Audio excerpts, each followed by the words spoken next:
আমতার নতুন রাস্তার মোড়ে কাঠের গোলায় আগুন আগুন ছড়ায় পাশের গোডাউনে সহ একটি দোকানে। ঘটনাস্থলে দমকলের 3টি ইঞ্জিন। আমতার ঘটনা।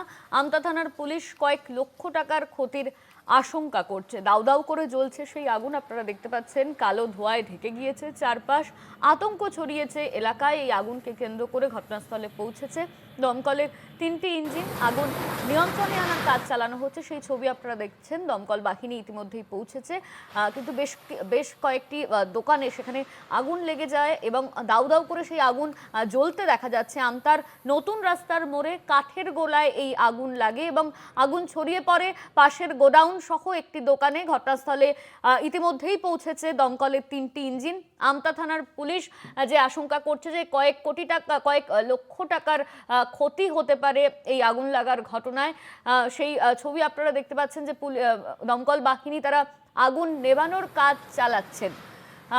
আমতার নতুন রাস্তা মোড়ের ঘটনা। আমতার নতুন রাস্তার মোড়ে কাঠের গোলায় আগুন লাগে এবং আগুন তাড়াতাড়ি ছড়িয়ে পড়ায় পাশের গোডাউনে, সেখানেও আগুন লেগে যায় বলে খবর।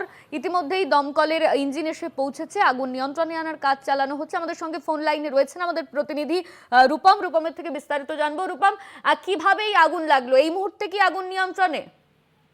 হ্যাঁ দেখো, এই মুহূর্তে যে জানা যাচ্ছে আগুন কিন্তু ইতিমধ্যেই কিন্তু নিয়ন্ত্রণে এসেছে। তাই যে রাস্তার মোড় কাঠের গোলায় ভয়াবহ আগুন লাগায়, সেই আগুন কিন্তু ছড়িয়ে পড়ে কিন্তু একটি যে ইলেকট্রিকের দোকান এবং সেই দোকান সহ একটি গোডাউন সহ একটি দোকানে সেই আগুন ছড়িয়ে পড়ে।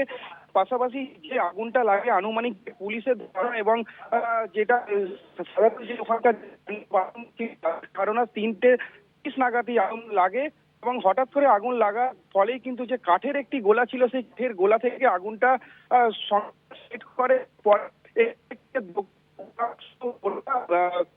দোকান এবং গোডাউন জ্বলে ভস্মীভূত হয়ে যায় এবং তার তৎক্ষণাৎ পরেই ঘটনাস্থলে উলুবেড়িয়া 3টে যে ইঞ্জিন আসে এবং এসে আগুনকে নিয়ন্ত্রণে। তবে কি থেকে এই আগুন পর্যন্ত জানা নেই, তবে লক্ষাধিক হচ্ছে মালপত্র সেগুলো কিন্তু নষ্ট হয়েছে বলে এবং পুড়ে গেছে বলে কিন্তু জানা যাচ্ছে পুলিশ সূত্রে। তবে এখন পর্যন্ত ঘটনাস্থলে কিন্তু পুলিশ কিন্তু মোতায়েন আছে এবং ওখানের যে স্থানীয় বাসিন্দা তারা কিন্তু হচ্ছে জানিয়েছেন এই যে এক পর্যায়ে থেকে লাগলো না অন্য কিছু থেকে লাগলো সেটা কিন্তু এখনো পর্যন্ত তদন্ত করে দেখছে আমতা থানা পুলিশ। অনন্যা, ক্ষয়ক্ষতির পরিমাণ সম্পর্কে কি জানা যাচ্ছে? যেটা জানা যাচ্ছে, যেহেতু একটি কাঠের গোলা এবং ইলেকট্রিক জিনিস ছিল, প্রায় লক্ষাধিক টাকার হচ্ছে জিনিসপত্র। ধন্যবাদ তোমায় রূপম, আমাদের সঙ্গে ফোন লাইনে ছিলেন আমাদের প্রতিনিধি রূপম দাস।